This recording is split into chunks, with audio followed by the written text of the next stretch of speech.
Yeah, yes, friends. Thanks for joining in.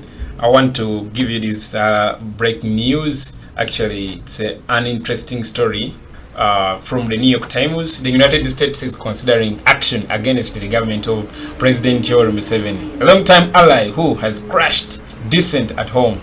The European Union has also expressed concern. So this is very interesting. Remember, Uganda, its election just got concluded recently on the 14th. But of course, the situation is not yet normal as it is supposed to be, simply because the president is illegally president. He rigged elections with impunity.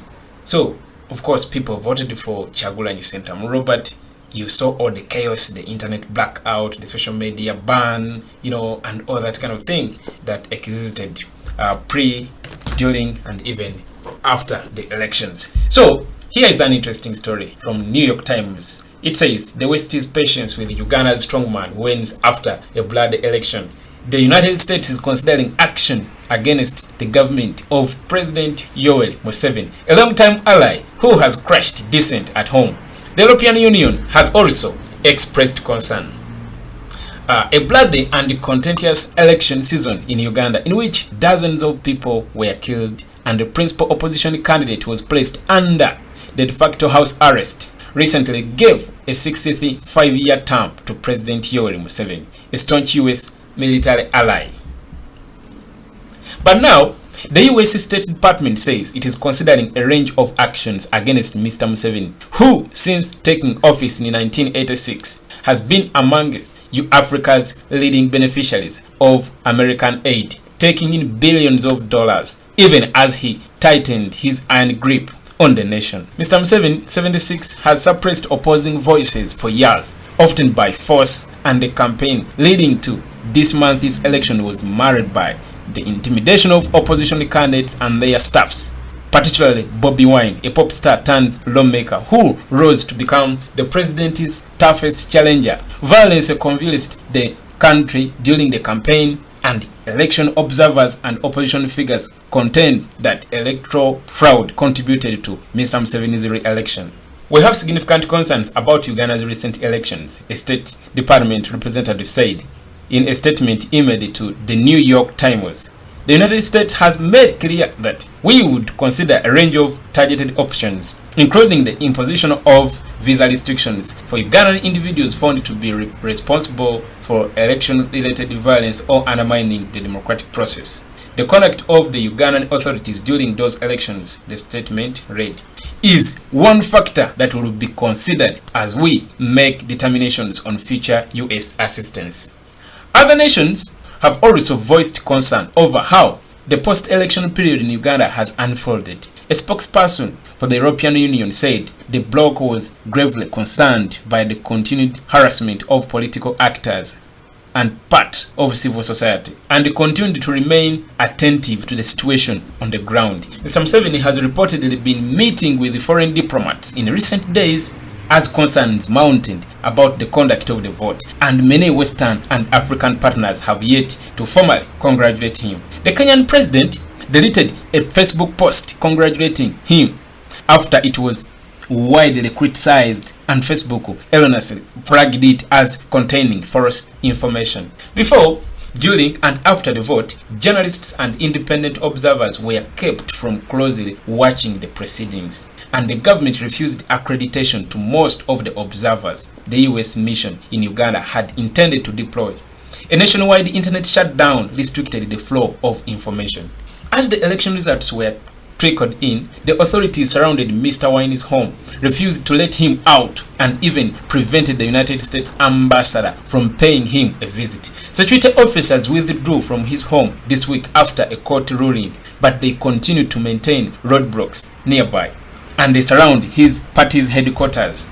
Mr. Wine, 38, whose real name is Robert Kyagulanyi, maintains that the election was rigged in Mr. Museveni's favor and plans to present in court on Monday challenging the results. For decades, Mr. Museveni has received financial and diplomatic support from the United States and other Western nations, and he has promoted his regime as a guarantor of stability, not just in Uganda, which was torn by coups and violence before he took the helm, but also in the surrounding regions. of East Africa and Central Africa. Yet under him, Uganda has repeatedly sent troops across its borders to take sides in conflicts in neighboring countries. And although Mr. Museveni welcomed many refugees from South Sudan, independent researchers have reported that his government clandestinely supplied weapons used to stoke the war there that cost the lives of nearly 400,000 people. He has been the country's pyromaniac since he became to power. Whether we are talking about Sudan, South Sudan, or Rwanda, or the Democratic Republic of Congo, said Helen Epstein, the author of Another Fine Mess, America, Uganda, and the War on Terror.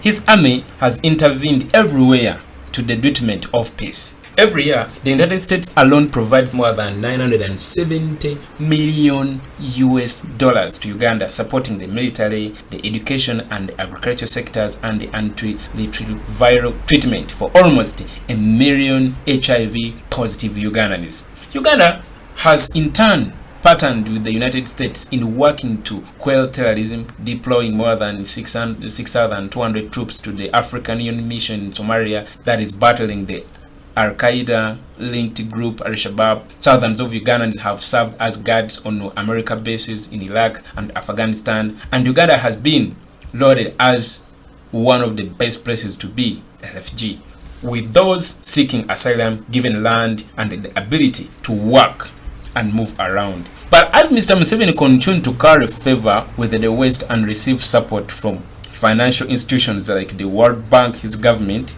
has taken advantage of these resources and positive images to undermine the very interests it is lauded for safeguarding and to pursue its own agenda instead, said Michael Mutaba, an independent researcher on Ugandan politics. At home, Mr. Museveni has been criticized for clamping down on the opposition, introducing anti-gay legislation and unleashing the security forces on civilians. Waves of scandals have also shown how officials embezzled millions of dollars in government funds, along with the reports of development aid being diverted to the military. In 2005, he engineered the repeal of term limits so that he could remain in power. In 2018, he signed a law that scrapped the presidential age limit of 75. Observers like Ms. Epstein say the violence around the election and the clampdown on opposition figures like Mr. Wine, including by dragging him out of his vehicle while he talked with the reporters on a live video, drew global condemnation and might tip things this time round.